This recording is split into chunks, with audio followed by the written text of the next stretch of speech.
Estoy en un despacho de lo más vintage, porque esta es una reproducción del despacho original de un señor llamado André Citroën. Nacido el 8 de enero de 1878, André Citroën fundó la marca que lleva su apellido en el año 1912. No para fabricar coches, sino para fabricar engranajes de doble chevrón. Luego les sorprendió la guerra, construyó una gran fábrica en París y se puso a fabricar material bélico, hasta 50.000 obuses diarios. Y después de la guerra tuvo que adaptar la producción de la fábrica.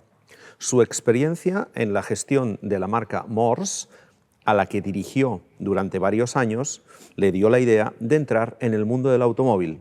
Y eso hizo en 1919, cuando Citroën fabrica su primer coche. A partir de 1919, Citroën revoluciona la industria del automóvil en Europa. Revoluciona la producción, la distribución, el producto en sí, el marketing, las ventas. Y es que André Citroën fue un auténtico visionario del mundo del automóvil y en los solo 16 años en los que lideró la compañía, la convirtió en una de las más importantes de Europa. Esta recreación del despacho del jefe de André Citroën está en el Conservatoire, en la antigua fábrica de Aulnay-sous-Bois, cerca de París. Y aquí, en un espacio diáfano, en una antigua nave de producción, está la colección de l'Aventure Citroën, es decir, de los coches clásicos propiedad de la marca. Hay un taller y una zona de exposición visitables ambos y lo que vamos a hacer es un recorrido por ella porque este recorrido va a ser el recorrido por la historia de uno de los fabricantes de coches más originales de Europa, la historia de Citroën.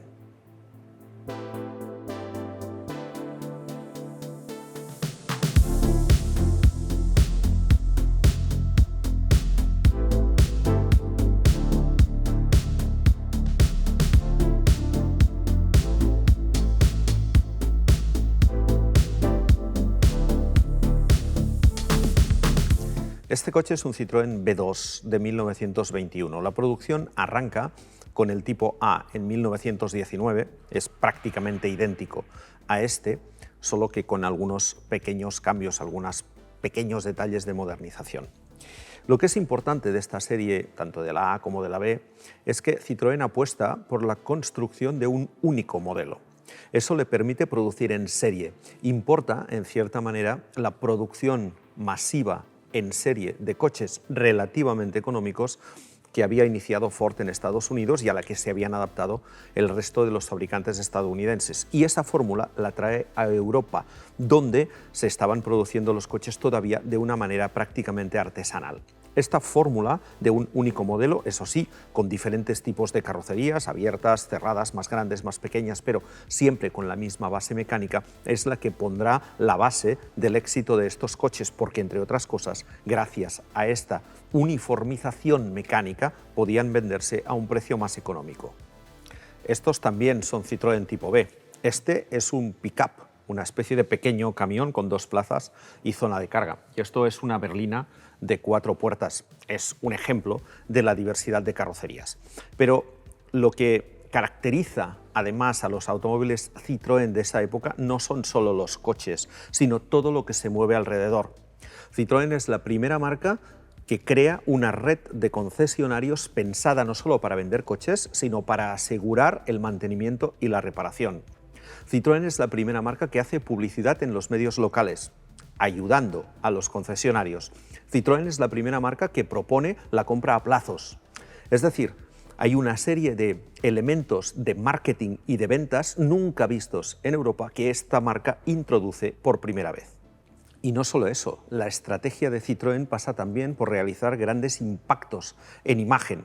Por ejemplo, la marca crea una serie de señales para colocarlas en todas las carreteras de Francia, donde prácticamente no había señalización. La marca escribe el nombre de Citroën con un avión en el cielo de París. Acoge al aviador Lindbergh, cuando llega desde Nueva York en el primer vuelo transatlántico sin etapas y, sobre todo, pone su nombre en vertical en la Torre Eiffel para iluminarlo cada noche.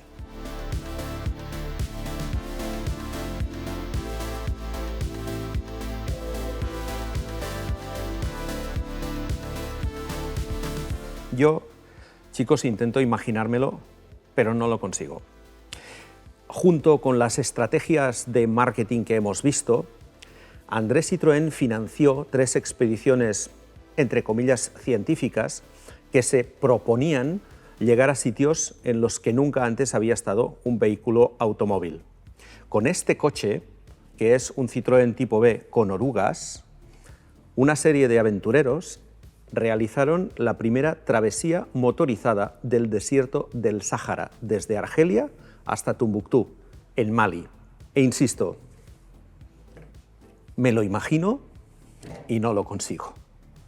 Después de la travesía del desierto del Sahara vinieron el crucero negro, es decir, atravesar África desde el norte, desde Argelia de nuevo, entonces protectorado francés, hasta la isla de Madagascar, con estos orugas. Y finalmente la última de las expediciones, la más complicada, se realizó con estos de aquí. Fue el famoso crucero amarillo.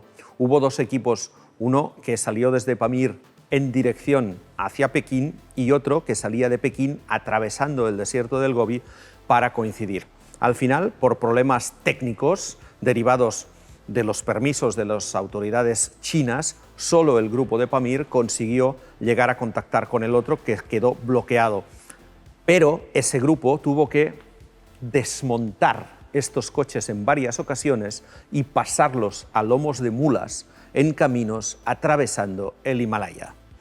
Yo insisto, intento imaginármelo, pero no lo consigo. En 1922, Citroën se da cuenta de que necesita, para ampliar la producción y vender más coches, lanzar un modelo más pequeño. Y lo que hace es desarrollar el tipo C. Estos 2 coches son ejemplares de este automóvil. Con un motor de 850 centímetros cúbicos, apenas 11 caballos, este coche, vendido muy económico, es para la mayoría de aquellos que no quieren lo que entonces estaba tan de moda de los ciclocars, es decir, coches derivados de motocicleta, tener por fin un automóvil barato y asequible. El tipo C se fabricará hasta el año 1926. En 1925, Citroën aporta otra de sus habituales revoluciones, en este caso a nivel tecnológico. Los modelos de tipo B, que se seguían fabricando, porque el C no le sustituye, sino que simplemente le complementa, empiezan a fabricarse en lo que se llama carrocería todo acero. Es decir, tanto el bastidor como la carrocería son de metal, ya no hay nada de madera. Esto permite que el coche sea mucho más rígido, sea más fácil de producir y pueda llegarse a 400 unidades diarias. Este coche lleva un motor de 1,5 litros y 22 caballos. En 1928, Citroën sustituye los tipo B por los tipo C, el C4 y el C6. La diferencia entre estos 2 coches es únicamente S4 y S6, que hace referencia a los cilindros del motor. El C4, motor 1800 de 4 cilindros, el C6, motor 2.6 de 6 cilindros. Si os fijáis, veréis que el capó de este coche es más corto que el de este, porque aquí hay un motor más grande. Aquí en medio hay 21 bisagras y aquí hay 25. Cuando se lanzan estos coches, la marca había fabricado ya más de 300.000 unidades desde su nacimiento. Los C4 y C6 estaban disponibles en berlina, limusina, cabriole, torpedo, coupé e incluso landaulet, con motores de cilindrada en aumento.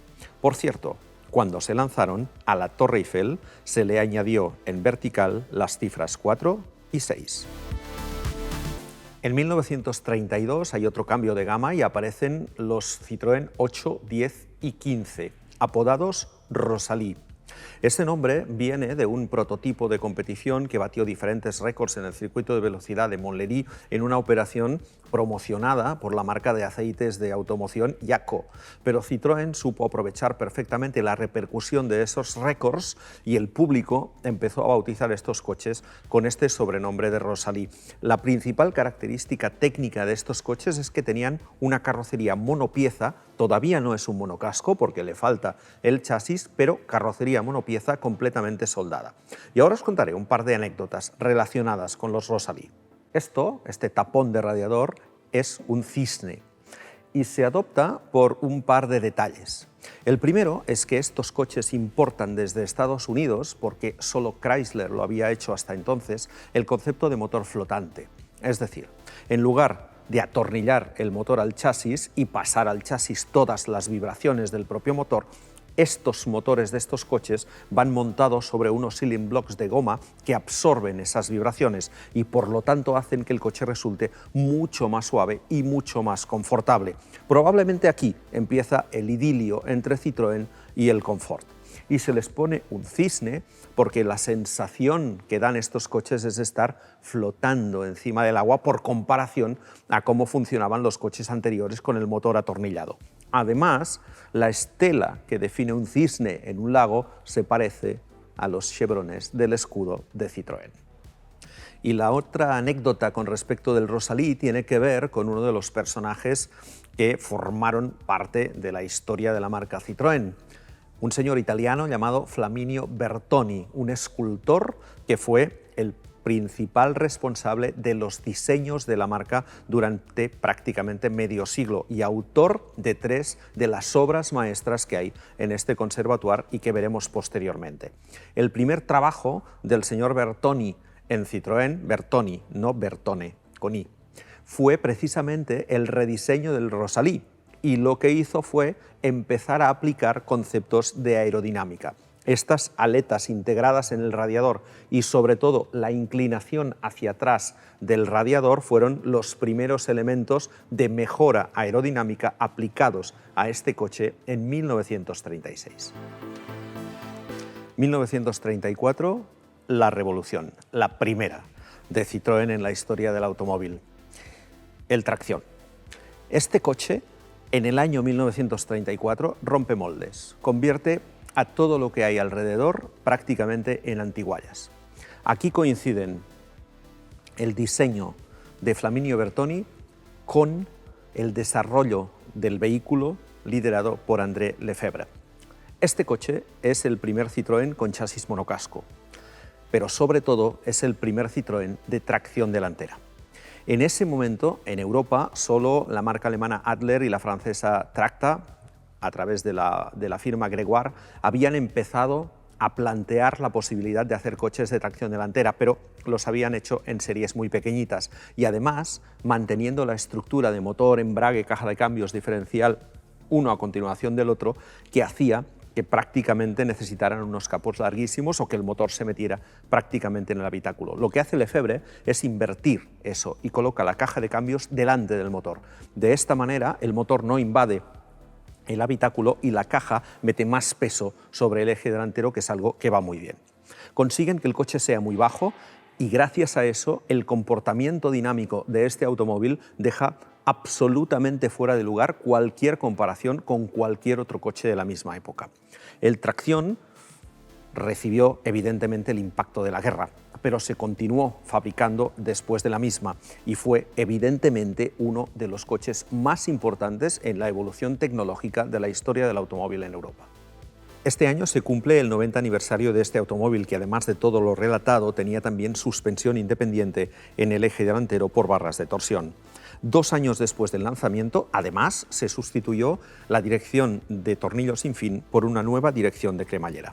Se lanzó en versiones 7A con motor 1300 de 32 caballos, 7B 1535 y 7 Sport con un 1900 de 46 caballos, todos con 3 velocidades. Y hubo una berlina, un coupé y un roadster, que son los 3 coches que estamos viendo ahora mismo. En 1934 se lanzó también el Citroën 11 ligero, con una carrocería más grande pero con el motor del 7 Sport. Y posteriormente, en 1938, llegó el 15 Six, con un motor de 6 cilindros, 2,8 litros y 77 caballos. En 1945 se retomó la fabricación, se instaló un maletero en la parte trasera y se mantuvo la diferente oferta de categorías con una versión de 4 cristales y otra de 6. Este es el coupé. Y me diréis, aquí el maletero, ¿verdad? Ah, mirad. Aquí otras 2 plazas para ventilarse un poquito.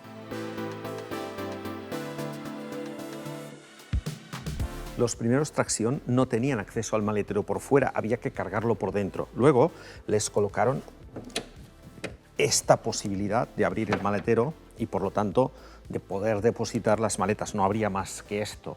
Pero después de la Segunda Guerra Mundial, a algunos se los colocó un maletero exterior que ahora veremos.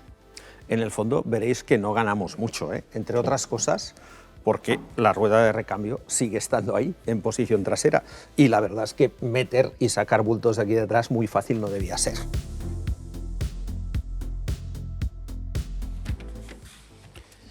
Y en las versiones limusina del tracción, que cuentan con una tercera ventana lateral, tenemos la banqueta trasera y esta posibilidad de instalar 3 asientos individuales más que llevaban la capacidad de este coche a 9 plazas, 3 por fila, porque la primera es prácticamente conjunta y ahí delante también podían viajar 3. Citroën era muy audaz lanzando coches como este, pero también lo era en la gestión y a veces iba un poco más allá de lo deseable. El lanzamiento del tracción se hizo de manera muy precipitada. Hubo muchos problemas de ajustes en las primeras unidades, la clientela se mostró un poco decepcionada con los primeros coches. Y eso hizo que después de la fortísima inversión realizada en el lanzamiento de este coche, Citroën quedara en una situación económica muy delicada. Los bancos le dieron la espalda y el patrón tuvo que abandonar la empresa. 8 meses después fallecería. Pero Citroën quedó en buenas manos. El principal accionista en aquel momento era Michelin, la empresa de neumáticos, que asumió la gestión de la compañía. Y Michelin, en contra de lo que muchos pensaron, no paró la innovación en Citroën. Pierre Michelin lo primero que hizo fue impulsar el desarrollo de la segunda obra maestra de Citroën. TPV, en francés, Très Petite Voiture, es decir, coche muy pequeño. Michelin se dio cuenta de que había que diversificar el negocio, que había que conseguir más clientes y los fue a buscar en todas aquellas personas que hasta entonces no se habían planteado de ninguna manera acceder a un automóvil. Un coche pequeño, ligero, con un motor pequeño de 4 plazas, muy barato. Tan barato que incluso se pensó en ponerle un único faro. Esto es el origen del 2 caballos, pero este proyecto fue detenido por la guerra. 4 ruedas y un paraguas. Un coche capaz de transportar a 4 personas y 50 kilos de carga por cualquier tipo de carretera. Este era el pliego de condiciones bajo el que se desarrolló este coche. Había 250 prototipos listos para ser exhibidos en el Salón de París de 1939, pero por culpa de la guerra ese salón nunca tuvo lugar. Durante la ocupación alemana, la mayoría de estos prototipos se destruyeron. Este se recuperó y se restauró a su estado original en la década de 1970, pero durante la ocupación, los técnicos de Citroën siguieron trabajando en el desarrollo del coche pequeño, que renacería tras la guerra en un formato similar al de este. El proyecto cambió un poquito, pero las formas del coche son más o menos las mismas. Este es el primer Citroën 2 caballos. Se presentó en el Salón de París de 1948 con un motorcillo de 2 cilindros boxer de 375 centímetros cúbicos y la escandalosa cifra de 9 caballos de potencia. Seguía de todas maneras ese pliego de condiciones de coche súper sencillo, pensado para un entorno rural, pero también para un entorno urbano, capaz de llevar a 4 personas y a una cesta de huevos sin que se rompiera ninguna. Eso era gracias a la suspensión tremendamente suave de este coche, con muelles y con amortiguadores de fricción. Asientos como los de una tumbona de playa, un volante enorme, un pequeñísimo salpicadero que no estaba previsto y que al final sí tuvo, y sobre todo un techo de lona que empieza aquí y termina en el parachoques trasero. Y es que el primer 2 caballos ni tan siquiera tenía chapa para la tapa del maletero, era la misma lona que venía hacia aquí para descapotarlo y que subía hacia arriba para dar acceso al espacio de equipajes.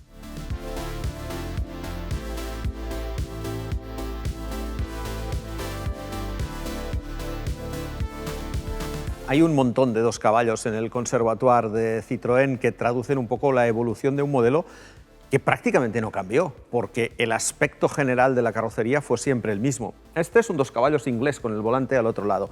En el AZ LP, tenemos ya el cambio de la parrilla delantera. Esta es la primera furgoneta. Este de aquí pasa a la parrilla pequeñita. Este es el 2 caballos Sahara, una versión 4x4 con 2 motores, uno delante y uno detrás, y 2 transmisiones. Seguimos modernizando la nueva furgoneta. Este es un ejemplar que se utilizó para la película Solo para tus ojos de James Bond, en el que conducía el agente secreto de su graciosa majestad era tiroteado.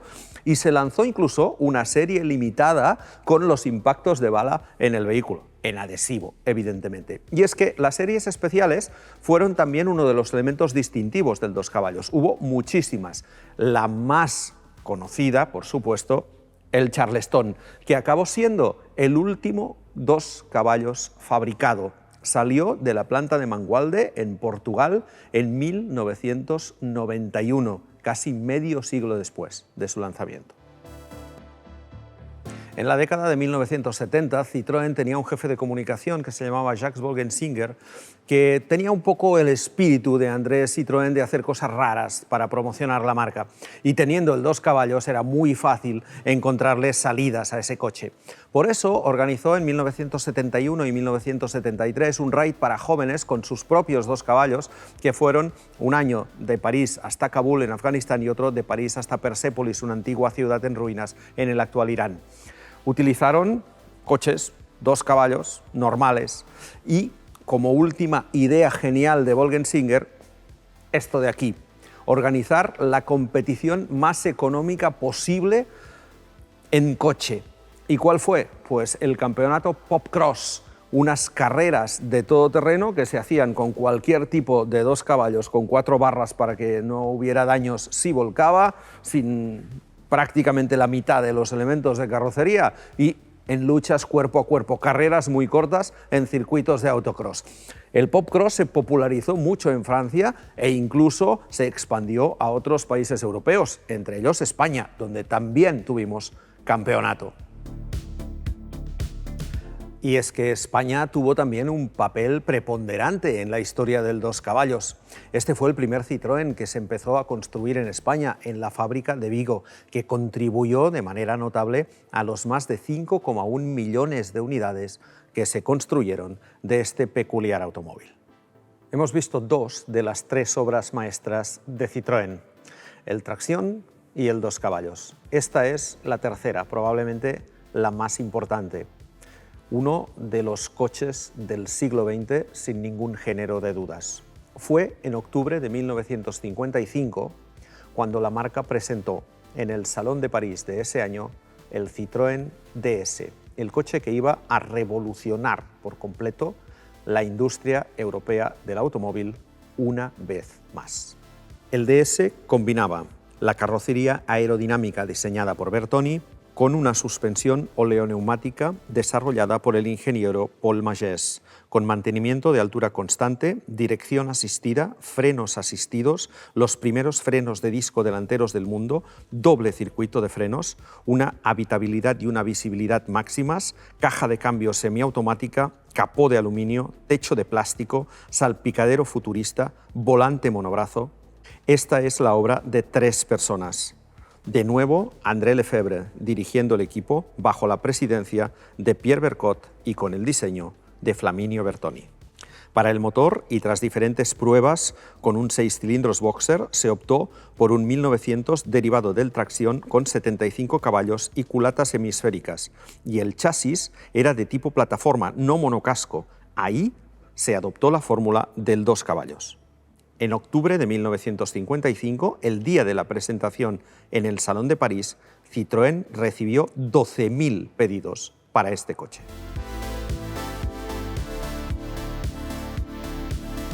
El DS mantuvo las formas generales de la carrocería durante toda su vida comercial, pero sufrió dos rediseños. Este es el de 1961, con este segundo faro auxiliar, y este, el más conocido, el del año 1967, cuando se montaron estos faros dobles carenados, de los que, por cierto, el interior giraba junto con el volante. Era mecánico, no era electrónico como ahora, pero fue, en cierta manera, el precursor de los faros activos.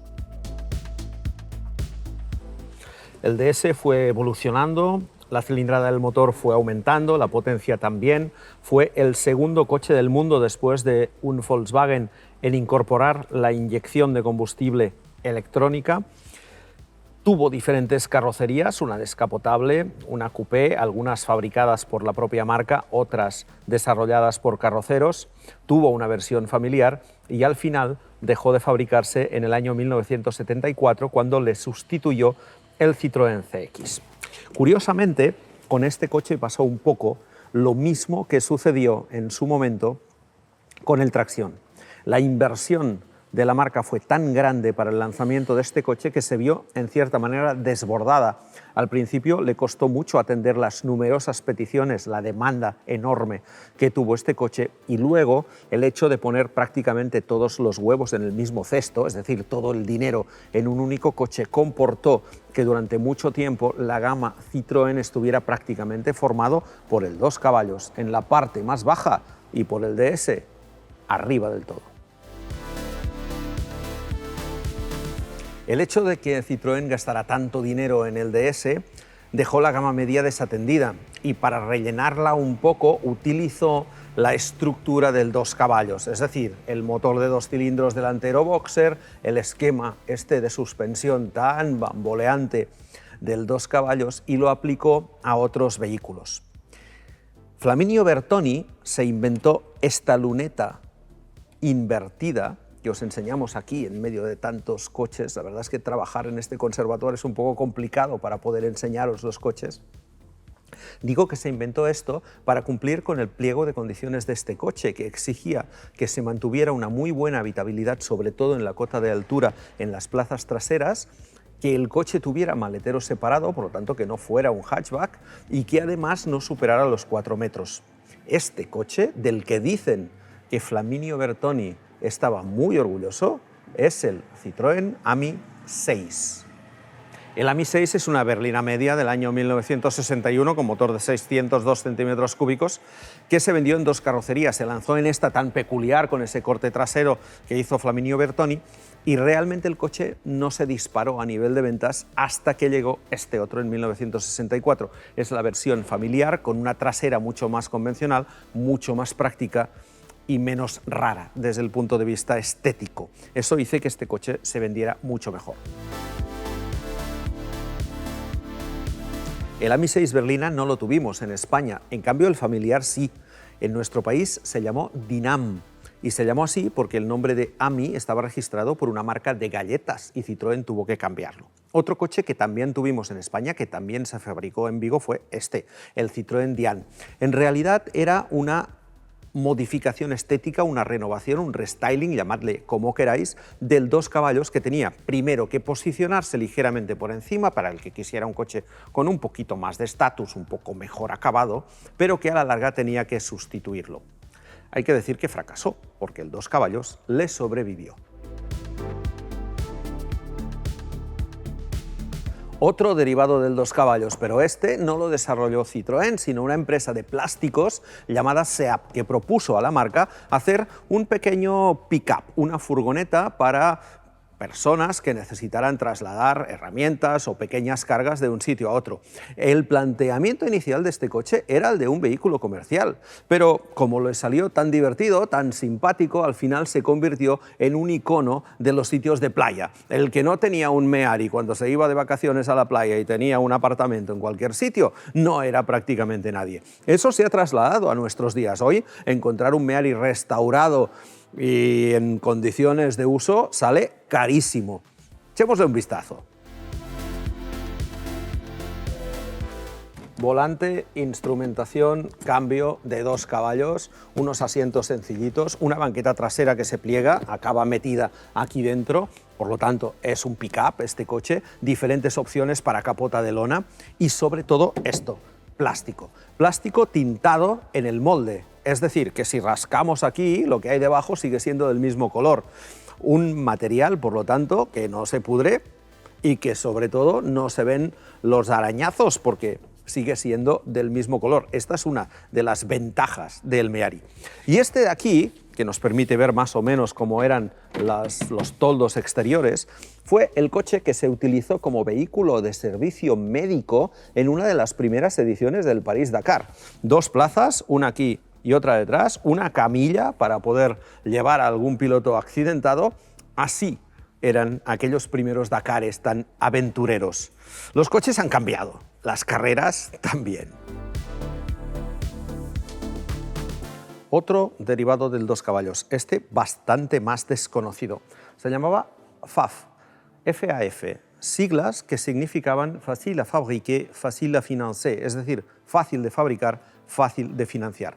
Plataforma y motor de 2 caballos, una carrocería esta de acero, parecida a la del Méhari, pero que es prácticamente todos los paneles son planos, no era necesario un utillaje complejo para fabricarlo y que estaba pensado para que se construyera en diferentes países del que entonces se llamaba Tercer Mundo. De hecho, se presentó en Dakar, en una feria en 1978, y Citroën llegó a acuerdos para ensamblar localmente este vehículo en numerosos países africanos. En Europa no se vendió nunca.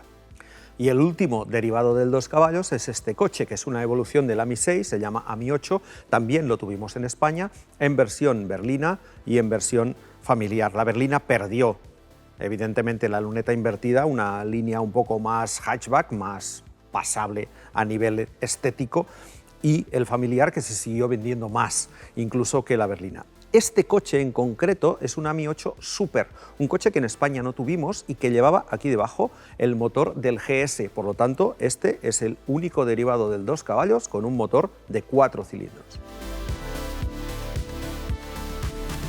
Hemos visto todos los derivados del 2 caballos y ahora vamos a ver el gran derivado del DS. Y además vamos a comprobar cómo la gran mayoría de los coches que están aquí dentro son además coches que están en perfecto estado de revista y de funcionamiento. Porque voy a tener el privilegio de conducir un poquito por el exterior de la antigua fábrica de Aulnay un Citroën SM.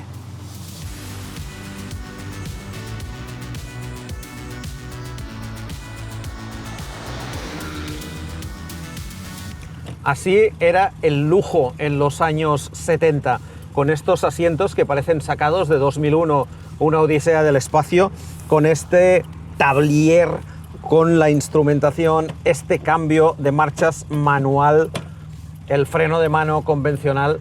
Vamos, vamos, subid, vamos a disfrutarlo un poco.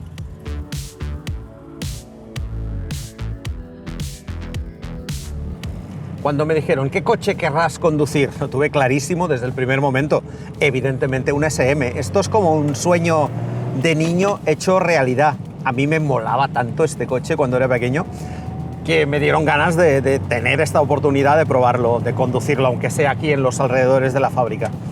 Es una auténtica maravilla este coche. Lleva un motor Maserati de 6 cilindros en V en la parte delantera. Es un coche de tracción delantera, derivado del DS, con la misma suspensión hidroneumática, que buscaba ser un auténtico gran turismo, es decir, un coche con el que hacer muchísimos kilómetros, con el que viajar y con el que disfrutar de los viajes y de la conducción, con ese confort y ese lujo a la francesa que en esos años prácticamente solo Citroën era capaz de ofrecer.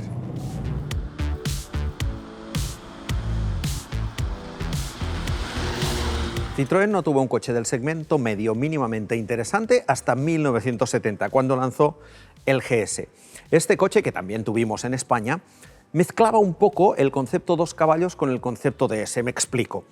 Tenía del DS un poco la estética, era evidentemente mucho más grande que el AMI y además mantenía la suspensión hidroneumática.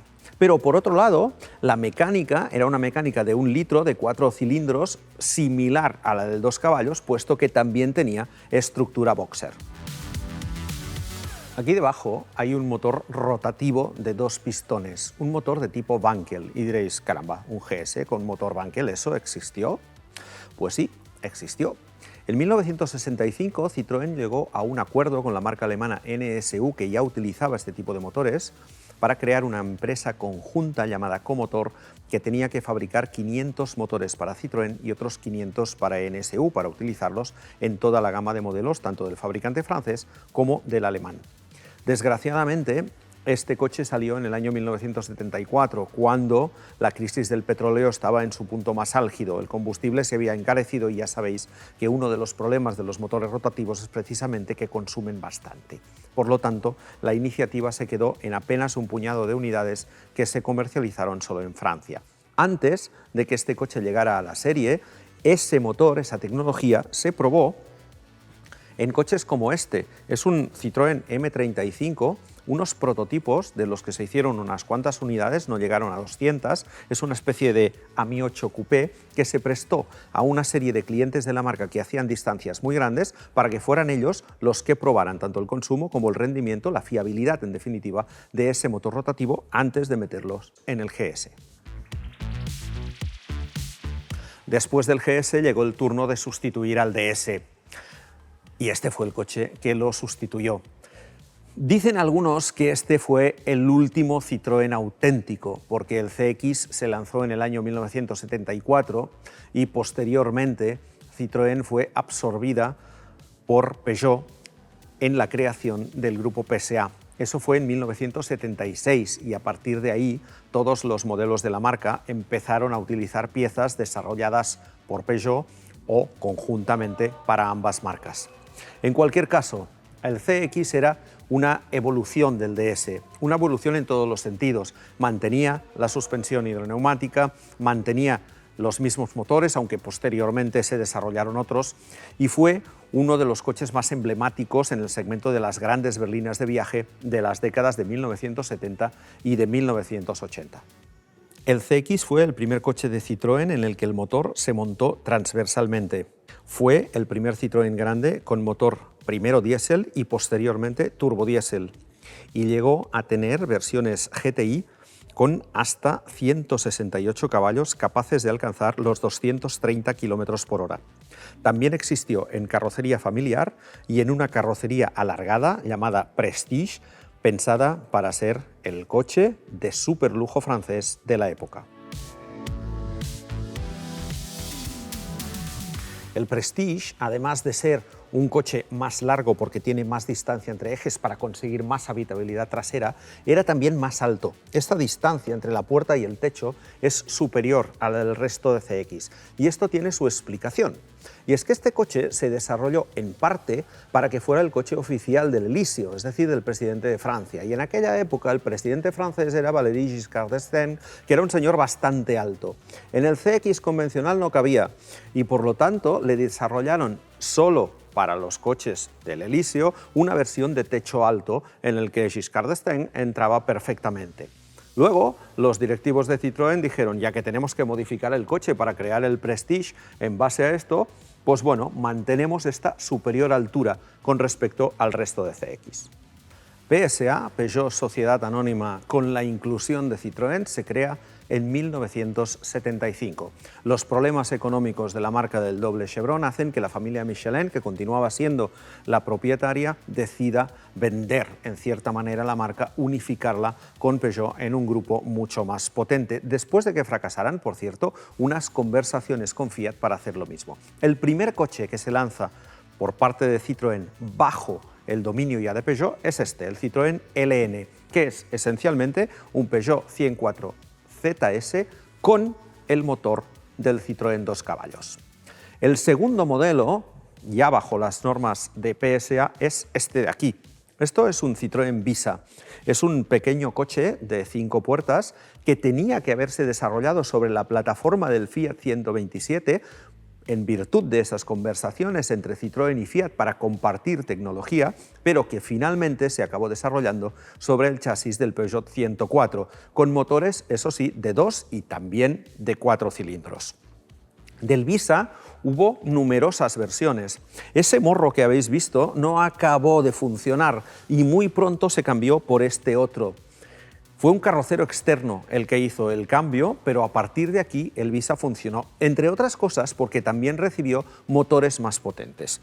Este es el Citroën Visa GTI lanzado en el año 1985. Tenía el mismo motor 1600, primero de 105 y luego de 115 caballos del Peugeot 205 GTI, y fue una de las versiones deportivas del Visa, porque hubo varias. Aquí tenemos otras dos. Este es el Trophy, un coche que no llegó a España, del que se hicieron pocas unidades y que estaba pensado para su uso en competición. Y el más curioso de todos es este, el Visa 1000 pistas, también desarrollado para las carreras. Se hizo una serie especial para poderlo homologar, que estuvo a la venta y que tiene la particularidad de que, como vemos aquí, es Citroën por Citroën, es decir, 4x4.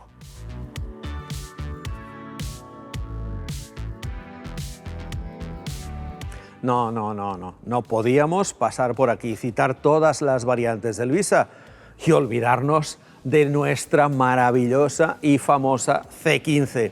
Medio Visa, una caja detrás, uno de los vehículos más amortizados de la historia de la marca, producido también en la planta de Vigo y del que en nuestro país, en España, todavía quedan numerosas unidades funcionando. Indestructible la C15. Entramos ya en los años 80, dejamos el GSA sustituido por el nuevo BX. Es un coche muy parecido técnicamente porque mantiene la suspensión hidroneumática, porque mantiene la carrocería de 5 puertas que ya tenía el GSA, porque mantiene más o menos el mismo tamaño, un segmento C, pero situado por encima, prácticamente cerca del segmento D, y que incorpora por primera vez la ayuda del diseño no de Bertoni, porque Bertoni falleció en los años 60, sino de Bertone, el carrocero italiano que empieza a trabajar con Citroën y que ayudará en el diseño de los coches posteriores. Empieza con el BX y sigue con el resto de modelos X de esos años. Estos de aquí son otros BX. Me interesa este, que es el BX Sport. Fue una serie especial corta, de corte claramente deportivo, con parachoques distintos, con faldones laterales, motor 1900 con 130 caballos de potencia. Y el más espectacular de todos los BX es este de aquí. Hubo un momento en el que Citroën se planteó entrar en el Campeonato del Mundo de Rallys en la época de los Grupo B, y para hacer eso necesitaba construir 200 unidades del coche de serie. Esto es una especie de monstruo de Frankenstein, porque tiene ejes de Peugeot 505, frenos de Citroën SM, carrocería de BX pero con un morro mucho más largo para que cupiera el motor turboalimentado, que era de 2,2 litros, tracción a las 4 ruedas, un coche muy especial del que se fabricaron muy pocas unidades. Se dice que no se llegaron ni tan siquiera a fabricar esas 200 exigidas para participar en el Campeonato del Mundo, y cuya versión de rallies se limitó a hacer 3 carreras porque ese año, 1986, la FIA prohibió los Grupo B en el Campeonato del Mundo de cara al año siguiente, y a media temporada Citroën dijo: no vale la pena que sigamos evolucionando el coche porque no podremos utilizarlo el próximo año. Por lo tanto, solo corrió 3 carreras del Mundial. El Citroën AX fue el primer coche moderno de Citroën en el segmento pequeño. Compartía la plataforma con el Peugeot 106, pero era un coche súper ligero, muy manejable. Los que tuvimos la oportunidad de conducir uno en nuestra época joven no lo olvidamos, porque era un coche muy divertido de conducir. Además tenía versiones claramente deportivas, como este AX Sport con motor de 100 caballos. Y luego tuvo también una versión de 5 puertas e incluso llegó a haber AX con tracción a las 4 ruedas, como es este caso. Siguiendo con esa época X de Citroën, este es el XM, es el sustituto del CX, y por lo tanto, a pesar de que los motores eran compartidos con algunos modelos de Peugeot, el chasis era todavía una evolución del que tenía el CX, sobre todo por el hecho de contar con la suspensión hidroneumática. Una suspensión que también tenía el Xantia, este coche de aquí, que fue el sustituto en su momento del BX. Un coche parecido con el que Citroën aquí sí que ya dio claramente el salto del segmento C al segmento D. Este ya es un coche de 5 puertas del segmento D y que además en esta unidad concreta llevaba la suspensión activa, una suspensión que mantenía el coche completamente plano al tomar las curvas. El hecho de que este coche creciera y se fuera del segmento C al segmento D permitió lanzar un compacto convencional de poco más de 4 metros que fue el ZX en versiones de 3 y 5 puertas, completando esta gama X de Citroën que al final dejaría paso a la siguiente denominación con la letra C para todos los modelos. En esta parte final vamos a ir un poco más rápido porque la mayoría de los coches ya los conocéis, pero me entretendré en algunos como por ejemplo el Berlingo. Este coche revolucionó el concepto de furgoneta urbana porque por primera vez esto no era medio coche de turismo con una caja detrás, sino un coche pensado como furgoneta desde el principio y por lo tanto desarrollado específicamente como tal, que luego siguió el camino inverso, es decir, se adaptó para convertirse también en un coche de pasajeros. Del Berlingo estamos ya por la tercera o cuarta generación, pero este fue el primero y fue rompedor, como solía ser Citroën. Otro coche rompedor sin duda fue el Citroën Xara Picasso, el primer monovolumen compacto de la marca, fabricado también en Vigo y que en España se vendió como rosquillas. Era un coche muy simple, con motores solo de gasolina 1800 y el diésel, aquel famoso 1900 de 90 caballos y después de 110, que tenía todo lo que necesitaba una familia media española o europea en la época en que se lanzó, en el año 1999, cuando este tipo de coches estaban de moda y el Renault Scenic había abierto un poco el camino para el resto. El Picasso era un Scenic mejorado. Tenía todo aquello que el Scenic no tenía en un formato prácticamente idéntico, sobre todo los 3 asientos individuales traseros. E insisto, se vendió como rosquillas. Fue uno de los modelos con los que Citroën ganó más dinero en su historia. Cuando os he contado la anécdota del CX Prestige y de la altura porque el señor Giscard d'Estaing era muy alto, entenderéis que la tradición de Citroën con el Elíseo era de larga duración, si no, no le habrían adaptado un coche. Ya veníamos de la época del general de Gaulle, que se movía con este DS. De hecho, de Gaulle sobrevivió a un atentado terrorista por la habilidad de su chofer y por las bondades del DS, que pudo circular con las 4 ruedas pinchadas y alejarse del lugar donde hubo el tiroteo. Este de aquí es un SM presidencial bajo la presidencia de Georges Pompidou, que tiene la particularidad de que es descapotable y por lo tanto se podía utilizar para los desfiles con las personas que desfilaban de pie dentro del coche.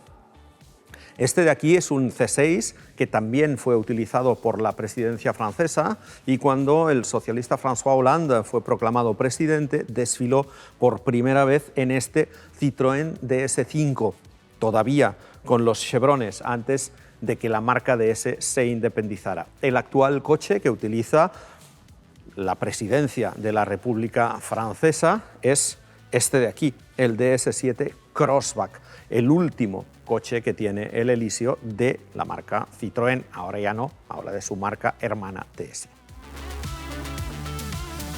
En este penúltimo pasillo tenemos a este lado toda la gama DS, todos los modelos DS que han salido al mercado en los últimos años, ya los conocéis, no nos vamos a detener en ellos, pero a este lado tenemos esta maravilla que es el tipo H. Este es de 1981, porque este coche, bueno, esta furgoneta se fabricó hasta ese año.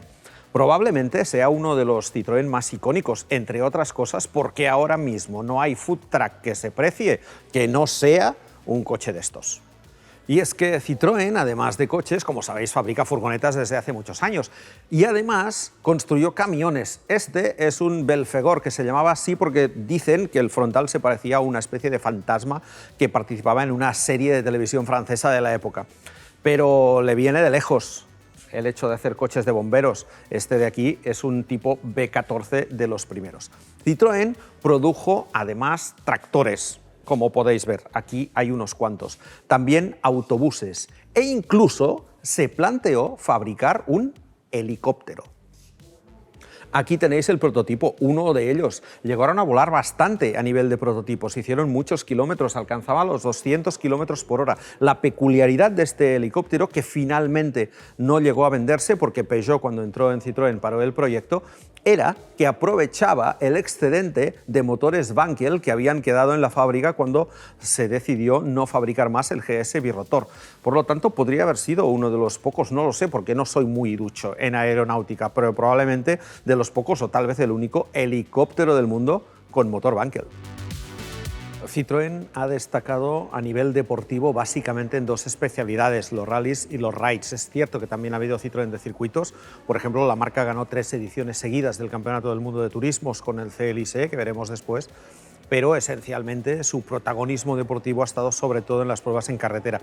Estos coches de aquí son 2DS, prototipos ambos, esto es un Grupo 5 y esto es un prototipo que corrió en carreras sobre hielo, y los dos que vienen a continuación son 2 SM de rallies. Este también es un prototipo, un coche más corto. Estos eran coches muy grandes, muy pesados y por lo tanto para competición no eran muy adecuados, ni el DS ni el SM. Por eso se hicieron estas variantes. Finalmente, este de aquí es un SM de Grupo 2, que ganó la primera carrera en que compitió, el Rally de Marruecos del año 1972, pero cuya evolución se paró ahí, entre otras cosas porque el coche se descatalogó. En la década de 1990, Citroën dominó los grandes raids africanos con autoridad desde 1990 hasta 1997 y ganó 5 o 6 ediciones del París-Dakar en esa época, por ejemplo. Lo hizo con el ZX Rally Ride. En realidad este coche no era otra cosa que un Peugeot 405 Turbo 16 con otra carrocería, el del principio, el de 1990, porque luego, cuando Citroën asumió el proyecto de su marca hermana, empezó a desarrollar sus propios prototipos y este coche fue evolucionando, se fue ensanchando, fue cada vez más grande, más alto, más potente, cambió de color, pasó al rojo y los últimos eran ya auténticos prototipos de carrera sin nada que ver, evidentemente, con el original ZX derivado del Peugeot, con unas prestaciones espectaculares y que dominaron, insisto, las grandes carreras africanas hasta el Dakar de 1996, este coche fue el que lo ganó, y el Campeonato del Mundo de Rally Rides en 1997.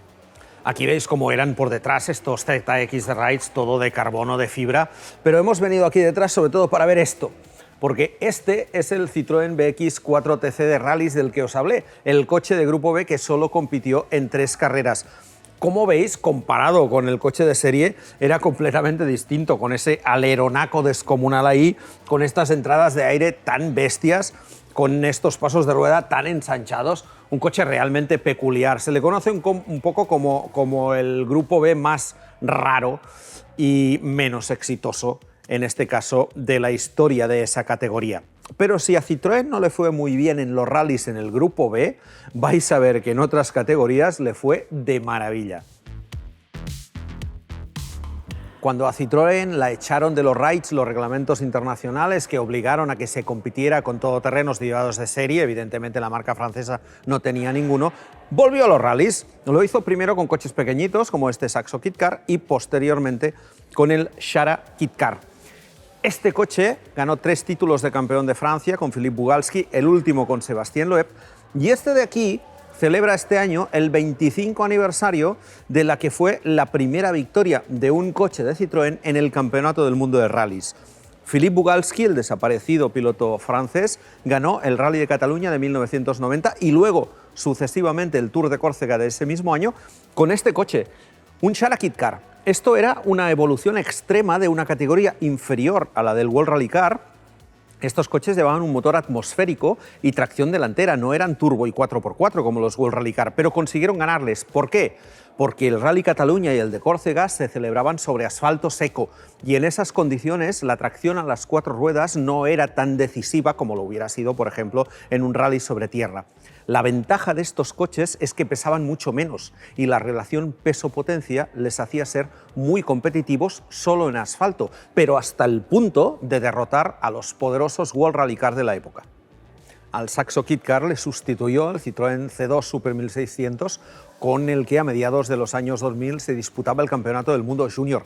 Y este coche es importante desde el punto de vista de nuestro país porque es el coche con el que Dani Sordo ganó el Campeonato del Mundo Junior en el año 2005.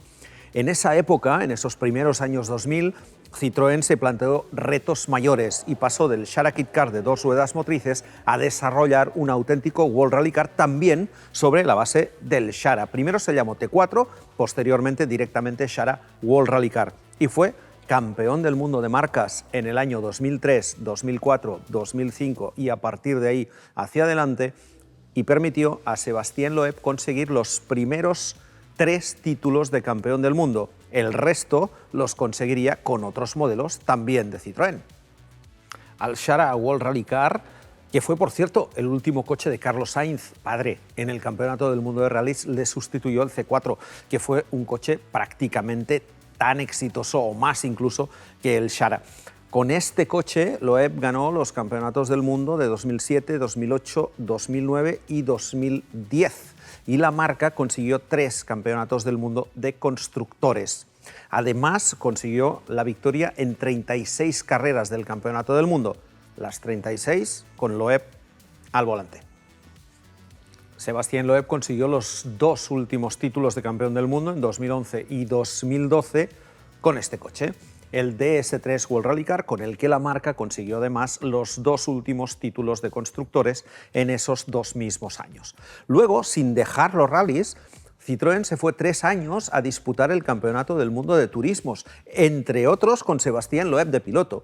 Lo que pasa es que Seb no se adaptó muy bien a los circuitos, aunque ganó alguna carrera, y quien lo hizo fue José María López, el piloto argentino que ganó 3 años seguidos el Campeonato del Mundo de Turismos con este coche, el Citroën C Elise.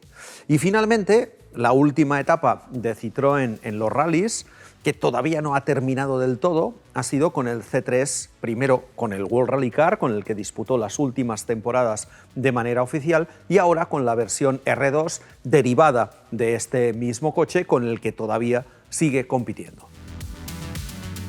En el Conservatoire están además todos los concept cars que la marca ha ido presentando en los grandes salones internacionales a lo largo de las 2 o 3 últimas décadas. Estaríamos un montón de tiempo observándolos uno a uno, pero me voy a quedar simplemente con uno, el que a mí me gusta más. Ya sabéis que a mí me molan mucho los coches raros, y más raros que este es difícil. Esto es un Citroën Carine. Es un concept car que se presentó en el año 1980 y que tiene como principal característica que es piramidal. Tiene 3 asientos, el conductor va situado en la zona central, los otros 2 van un poco más estirados para que no les dé la cabeza en el techo, pero tiene esta estructura tan curiosa, tan peculiar, que parece una pirámide egipcia. Evidentemente, ni este ni la mayoría de los concept cars que están aquí llegaron a la serie. Hasta aquí el repaso del Conservatoire de Citroën. Hemos intentado daros un poco la idea de lo que hay aquí en Aulnay. Si pasáis por esta zona, estamos cerca del aeropuerto Charles de Gaulle, en las afueras de París. Esto es visitable y por lo tanto esta colección está abierta al público. Nos ha apetecido mostrárosla como os mostramos anteriormente la de SEAT, la de Peugeot, la del grupo Fiat en Italia, a la que podemos enseñaros algún museo de estas características. Sabéis que lo hacemos y esta vez le ha tocado el turno a Citroën. Sin lugar a dudas, una de las marcas que a lo largo de la historia ha sido más creativa. Despedimos aquí, junto a este bonito 2 caballos Spot, una de las series limitadas de este coche tan encantador y que estuvo casi medio siglo en las carreteras de toda Europa.